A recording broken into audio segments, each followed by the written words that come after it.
ధర్మస్థలిలో మృతదేహాలను పాతిపెట్టిన చోట తవ్వకాలు జరుపుతున్న కొద్దీ ఇప్పుడు అస్థిపంజరాలు బయటపడుతూ ఉండటంతో అక్కడ మానవహరణం జరిగింది అన్న అనుమానాలకు బలం చేకూరుతుంది.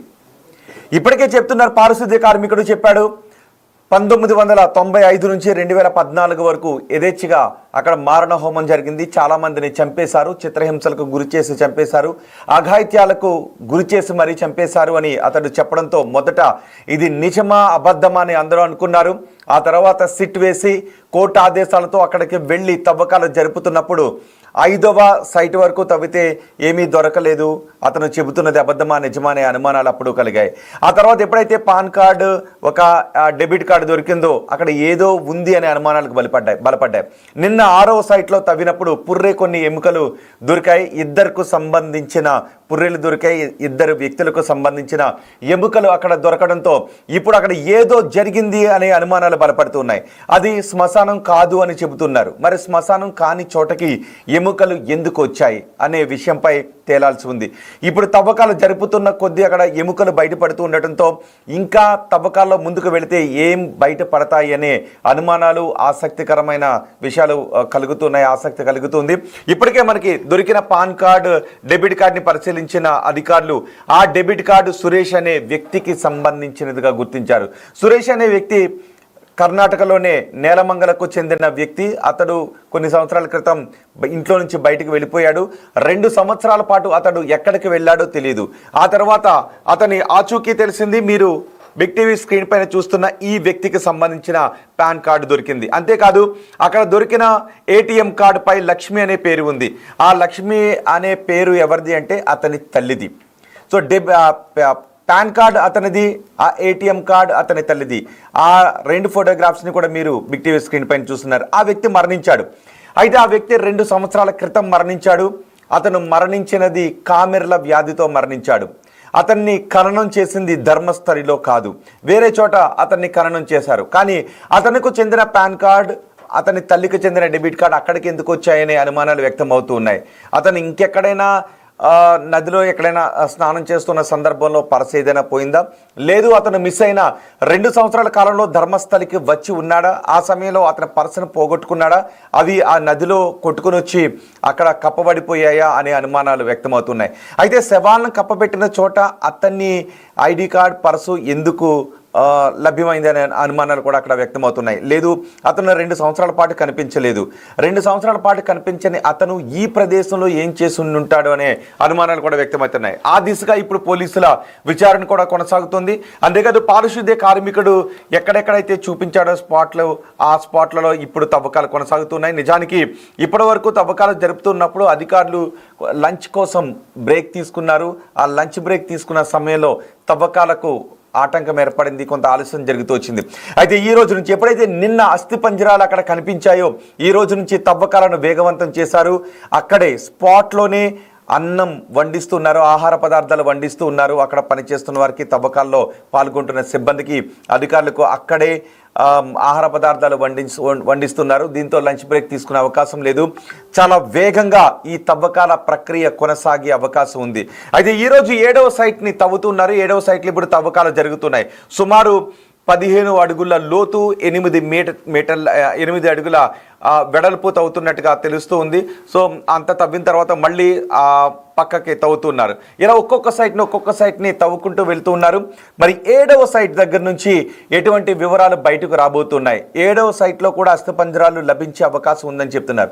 మరి ముఖ్యంగా 9 నుంచి 13వ సైట్ వరకు ఎక్కువ మనుషులను, ఎక్కువ మందిని అక్కడ పూడ్చిపెట్టినట్టుగా అతను చెబుతున్నట్టుగా తెలుస్తోంది. సో 9 నుంచి 13 వరకు వెళ్తే అక్కడ ఇంకా ఎక్కువ అస్థిపంజరాలు లభ్యమయ్యే అవకాశం ఉంది. మరి ఇప్పుడు బయటపడుతున్న అస్థిపంజరాలతో ఈ చిక్కుముడి వీడుతుందా, లేదంటే కొత్త చిక్కుముడులు వేస్తుందా? ఈ బయటపడిన అస్థిపంజరాలతో ఎవరి డిఎన్ఏని పోల్చి చూసే అవకాశం ఉంది? విచారణ ఎలా కొనసాగుతుంది? అతను చెప్పినట్టుగా అక్కడ అస్థిపంజరాలు ఉన్నాయి, కానీ అది శ్మశానం కాదు. మరి అతను చెప్పినట్టుగా అస్థిపంజరాలు లభించడంతో ఇప్పుడు ఏ మిస్సింగ్ కేసుల వివరాలను మళ్ళీ తిరిగి తోడబోతున్నారు?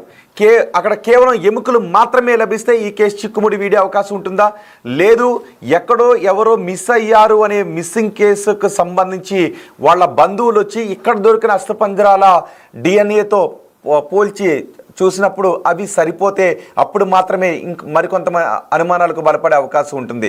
అయితే వాళ్ళు చనిపోయింది చిత్రహింసలకు గురి కాబడి చనిపోయారు అనే దాన్ని మళ్ళీ ఎలా ప్రూవ్ చేసే అవకాశం ఉంటుందనే ప్రశ్నలు టెక్నికల్గా సాంకేతికంగా చాలా ప్రశ్నలు కూడా ఉద్భన్నం అవుతున్నాయి. కానీ ప్రాథమికంగా మాత్రం ఆ పారిశుద్ధ్య కార్మికుడు చెప్పిన చోట తవ్వుతూ ఉంటే ఇప్పుడు అస్థిపంజరాలు బయటపడుతూ ఉంటే అక్కడ నిజంగానే ఏదో జరిగింది అనే అనుమానాలు వ్యక్తమవుతున్నాయి. మరి అక్కడ ఏం జరిగింది? నిజంగానే మహిళలను తీసుకుని వచ్చి అక్కడ అఘాయిత్యాలకు పాల్పడ్డారా? వాళ్ళు కూడా వచ్చిన పురుషులను చిత్రహింసలకు గురి చేసి అక్కడ పాతి పెట్టేశారా? ఇంకా తవ్వే కొద్దీ ఏం తేలబోతోంది? 9 నుంచి 13వ సైట్లో బయటపడే అస్థిపంజరాల సంఖ్య ఎలా ఉండబోతుంది?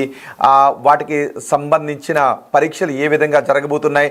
ఆ అస్థిపంజరాలు చెప్పే వాస్తవాలు ఎలా ఉండబోతున్నాయి అన్నది ఇప్పుడు చాలా ఆసక్తికరంగా మారింది. చూడండి ఒకసారి, అదిగో నదీ పరివాహక ప్రాంతాల్లో ఇప్పటి వరకు తవ్వినటువంటి ప్రాంతాలు నదీ పరివాహక ప్రాంతాల్లోనే ఉన్నాయి. ఈరోజు కొంచెం వర్షం పడడం లేదు, తెరిపించింది. దీంతో అక్కడ వేగంగా ఈ తవ్వకాల ప్రక్రియ కొనసాగుతుంది. అయితే వర్షం పడుతూ ఉన్నప్పుడు తవ్వుతూ ఉంటే ఆ నీళ్లు మళ్ళీ అందులోకి వెళ్ళిపోతూ ఉన్నాయి. సో దాంతో కొంత ఇబ్బందికరంగా మనం చూడండి ఒకసారి, అదిగో బ్లాక్ డ్రెస్లో మనకు కనిపిస్తున్నాడు. ముఖంతో పాటు మొత్తం శరీరం అంతా నల్లటి ముసుగులో కనిపిస్తున్నటువంటి ఆ వ్యక్తిని చూడండి ఒకసారి. ఇప్పుడు ఒక ఆఫీసర్ మనకి అడ్డొస్తున్నారు. ఇప్పుడు అతను ఆ కారులోంచి దిగుతాడు. చూడండి ఒకసారి, ఆ వ్యక్తే ఈ బాడీస్ అన్నిటినీ పూడ్చిపెట్టాను అని చెప్తున్నాడు. అతను చూపించిన స్థలాల దగ్గరికి వెళ్ళే ఇప్పుడు తవ్వకాలు కొనసాగుతున్నాయి. అదిగో ఆ విండోలోని చూడండి, అదిగో మనకి కళ్ళు చాలా స్పష్టంగా కనిపిస్తున్నాయి. అతని కళ్ళు మొత్తం ముసుగేసుకునే ఉన్నాడు. ఆ నల్లటి ముసుగు వేసుకున్న వ్యక్తిని దగ్గర పెట్టుకుని తవ్వకాలు కొనసాగిస్తున్నాడు. నిజానికి అతనికి కొన్ని గుర్తులున్నాయి. ఎక్కడెక్కడ పాతి పెట్టాడు అనేవి గుర్తులున్నాయి.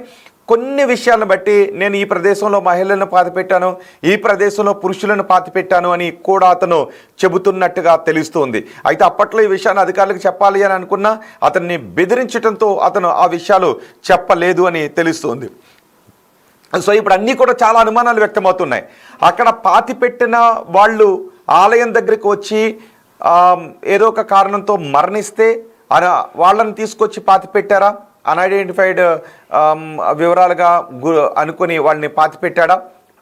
లేదంటే అతను చెప్తున్నట్టుగా మహిళలపై అఘాయిత్యాలు జరిపి చంపేసి ఆ బాడీస్ని అతనికిచ్చి పాతిపెట్టమని అన్నారా?